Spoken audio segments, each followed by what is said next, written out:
कृष्ण शंकर गुरु हरि राम राम राम ओम नमो भगवते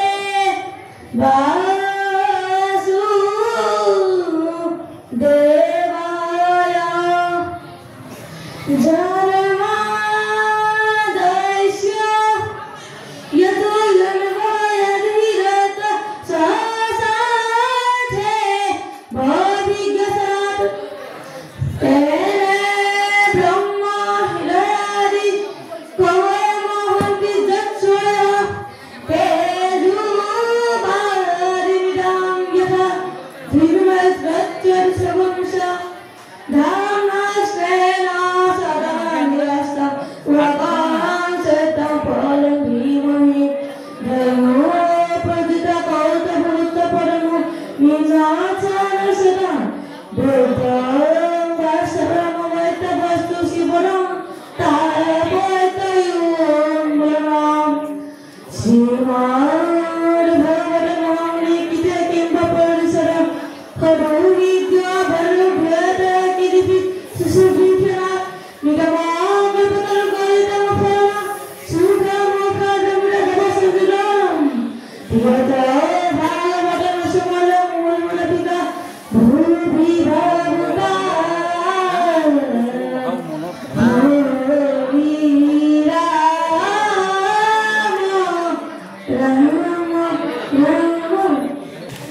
जय जय कृष्ण कृपा माया माहेश्वर जय गहिरे बहे ब्रह्मारि हर मत्स्यकूर्मादि अंग अवतार जार ईश्वर कृष्ण कपूति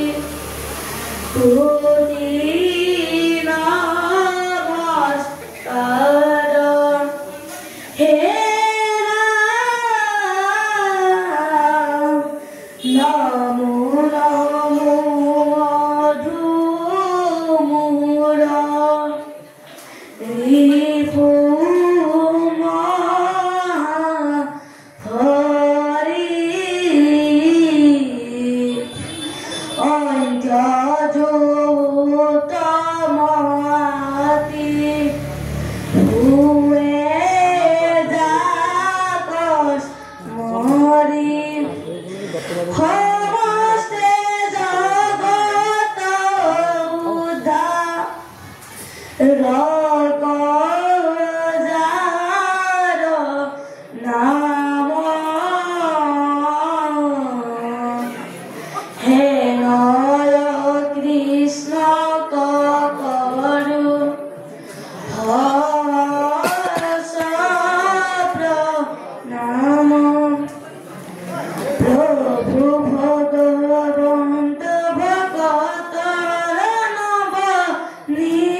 कोई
ভক্তপ্ৰাণ বা বৈষ্ণৱায়নাথী সমস্ত ভাগৱত শাস্ত্ৰৰ আচলতে কি কিয় এই কথাখিনি আৰু বৰ্তমান সময়ত অৱতাৰণা কৰাৰ আমি প্ৰয়োজন বোধ কৰা নাই। আপোনালোকে জানে এই বৈকুণ্ঠৰ কল্পতৰু মহাভাগৱত পূৰ্বত নজনে কেৱল পৃথিৱীত সকলোৱে কলিযুগে কৰিলা প্ৰচাৰ। আৰু ইয়াত মংগলাচৰণত এটা কথা কৈছে আগৰ সমস্ত যে পৰীক্ষিত মুখ্য কথা দ্বাদশ স্কন্ধৰ এই দ্বাদশ স্কন্ধ ভাগৱতৰ মুখ্য কথাটিয়ে হ'ল যে পৰীক্ষিতৰ মুখ্য প্ৰাপ্তি হয় যে আমি কলিযুগ ভাৰতবৰ্ষ নৰতমু পালো হৰিনামক সংযোগ কৰি ধৰ্ম অৰ্থ কাম মুখ্য চতুৰ্বৰ্গ সাধন কৰিব লাগিব। এটা ভাগৱত শাস্ত্ৰই কেনেকৈনো আমি এই মায়া সংসাৰ ভৱসাগৰখন তৰি সেই পৰম পুৰুষ ভগৱন্তৰ ওচৰলৈ যাব পাৰোঁ তাৰ ব্যৱস্থাটো কৰি দিছে। পৰীক্ষিতক যদিও দেখুৱাইছে আচলতে আমিও একোজন পৰীক্ষিত হ'ব পাৰিব লাগিব।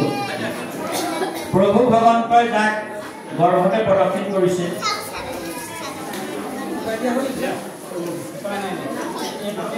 অস্বস্থামাৰ সেই ব্ৰহ্মশৰ যেতিয়া নিক্ষেপ কৰিলে তেতিয়া প্ৰভু ভগৱন্তই কৌমুদিনী গদাধৰী গৰ্ভত প্ৰৱেশ কৰি প্ৰদক্ষিণ কৰি পৰীক্ষিতক ৰক্ষা কৰিছে আৰু তেতিয়াৰ পৰা পৰীক্ষিত আৰু বিষ্ণুৰ নাম পাইছে।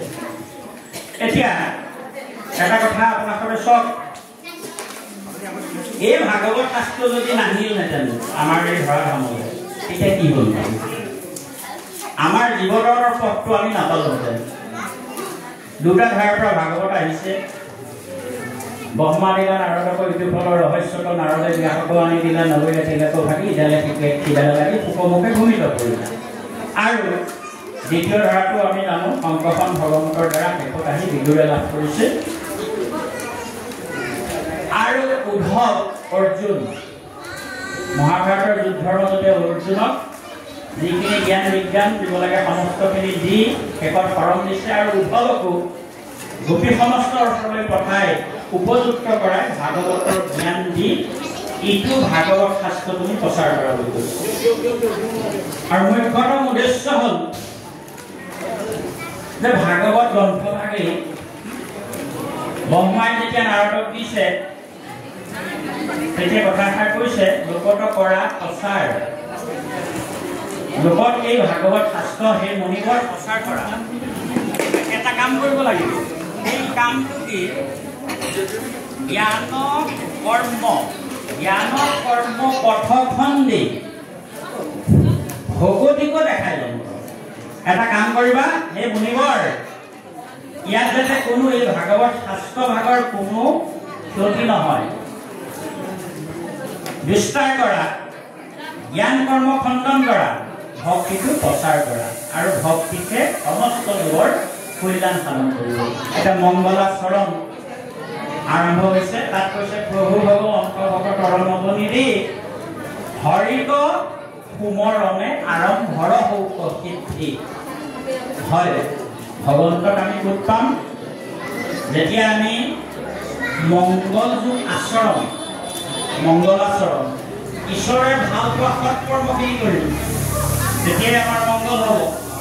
যতেক প্ৰকৃতি মানে আছে সংসাৰত ভূয়ে আছে নাম কীৰ্তনৰ অন্তৰত এনত আমি যিটো কৰা নামক কীৰ্তন জগতৰ সূৰ্যতম হৈ লক্ষীজন। আজি এয়া ভক্ত প্ৰহ্লাদ পদিক আমাৰ মাজত ধ্ৰুৱ পদিক আমি ভাবিছোঁ এই ভাগৱতক যদি তেৰাই আমি পৰিয়াল আমাৰ নগেন বৰাবাক জনালেও সেইখিনিলৈও আমি ধন্যবাদ জনাইছোঁ। হয়, শিশু কালৰ পৰাই যদি ভাগৱতৰ জ্ঞান তেৰাই ল'ব পাৰে, তেৰাৰ কল্যাণ হোৱাৰ লগতে জগতৰ কল্যাণ হ'ব। এইবিলাক আমি উদাহৰণ দেখি আহিছোঁ। ধ্ৰুৱৰ দেখিছোঁ, প্ৰহ্লাদৰ দেখিছোঁ, নাৰদৰ দেখিছোঁ, উদ্ধৱৰ দেখিছোঁ 5 বছৰৰ পৰাই ভক্তি জ্ঞান লাভ কৰিছে। গতিকে আমি দীঘলীয়া নকৰোঁ বুলি আৰম্ভণিতে কৈছিলোঁ। পাঠ আৰু অকণমান লওক। কৃষ্ণ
ইয়াত সৌনক ঋষিৰ এয়া উপলব্ধি আপোনালোক সকলোৱে জানে।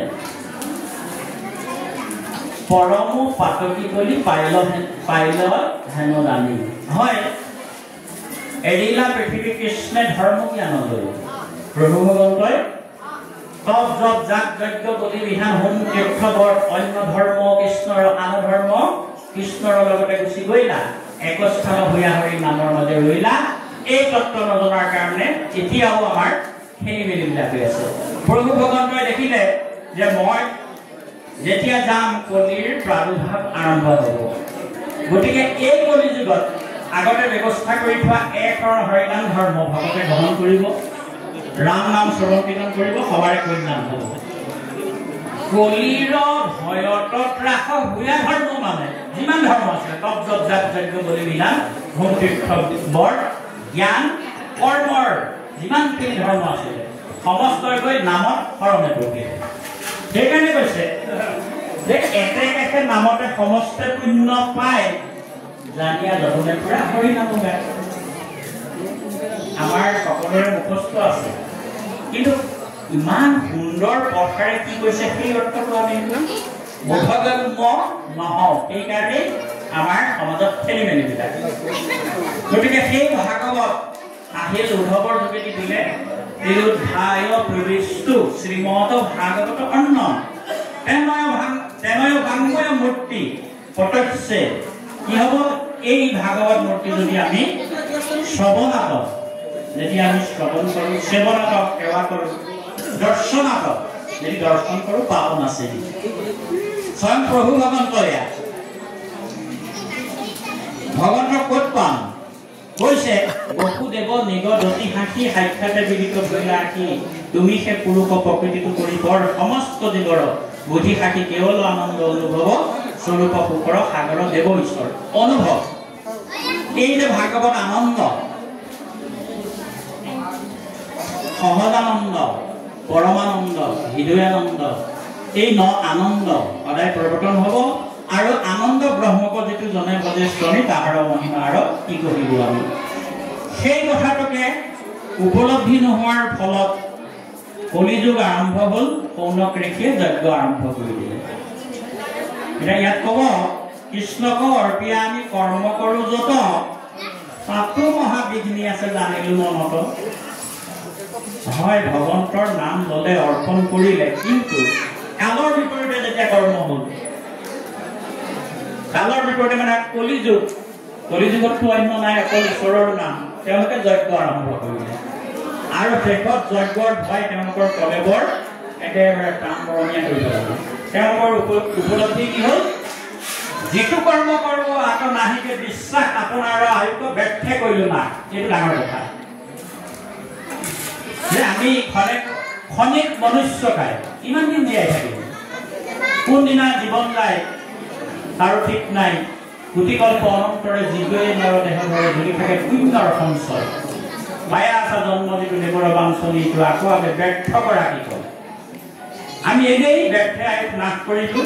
যদি কলিযুগত শ্ৰৱণ কীৰ্তনে ঈশ্বৰক ভজা নাই সেই উপলব্ধি পূৰ্ণ কৃষি হৈছে শেষত অপবিত্ৰ ভূতমুনিয়ে যেতিয়া কৈ আছিল পৰীক্ষিতৰ আগত আঁতৰৰ পৰা পঢ়ি থকা ভূতমুনিক সুধিছে ভাগৱত আৰু ভূতমুনিয়েও কৃপা কৰি কৈছে আজি মই পৰম পবিত্ৰ হৈছো আৰু যি জানো কৃষ্ণ কথা তোমাৰ আগত ব্যক্ত কৰি 28 হৈছে যেতিয়া 60,000 হৈছিল তেওঁ তাত বহিব নিদিছিল গংগাৰ তীৰত তেওঁ দূৰৰ পৰা উগ্ৰচৱা ফুট নাম পাইছিল 3 যোজন আঁতৰৰ পৰা শুনিছিল ভাগৱত তথাপিও তেওঁ যে শ্ৰদ্ধা আছিল শ্ৰদ্ধা থকাৰ কাৰণে তেওঁ উগ্ৰচৱা ফুট আৰু তোমাহাৰে প্ৰশ্ন কৰিলো আজি পবিত্ৰ যে সৌনকৃষিক কৈছে যে তুমি যে প্ৰশ্ন কৰিলা আজি মই পবিত্ৰ হলো মই নিজেই আচলতে ভাবি আছো বামুণে কোৱা নিচিনা কৃষ্ণ এতিয়া আমি জাগ্ৰত বলি এই অভিজ্ঞতাৰ শ্ৰৱণ এইখিনি মানে তুমি কিসিন্তি উকমহা হিতা কৰায়ু কপাল কৃষ্ণ সৰিতামৃত পৰম ঈশ্বৰ কৃষ্ণ দেবনাৰায়ণ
Krishna